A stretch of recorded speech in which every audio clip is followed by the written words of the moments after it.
ప్రతి భర్త భార్యకు చెప్పే ఒకే ఒక్క మాట, మా అమ్మ చాలా మంచిది, మా అమ్మను జాగ్రత్తగా చూసుకో, ఏమి చెప్పినా చెయ్యి అనేసి. మరి అదే భర్త వైఫ్ గురించి ఎందుకు ఆలోచించడు? అందరినీ వదిలేసి వచ్చింది వైఫ్ కదా. మళ్ళీ వైఫ్కి దక్కిన విలువ ఏంటి, రెస్పెక్ట్ ఏంటి అసలు?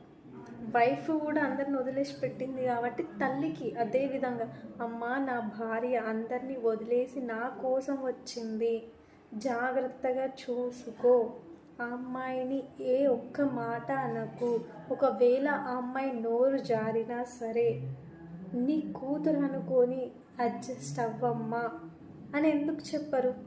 అన్ని మాటలు భార్యకేనా చెప్పేది, తల్లికి ఎందుకు చెప్పలేరు? అలా చెప్పిన రోజు చాలా సంతోషంగా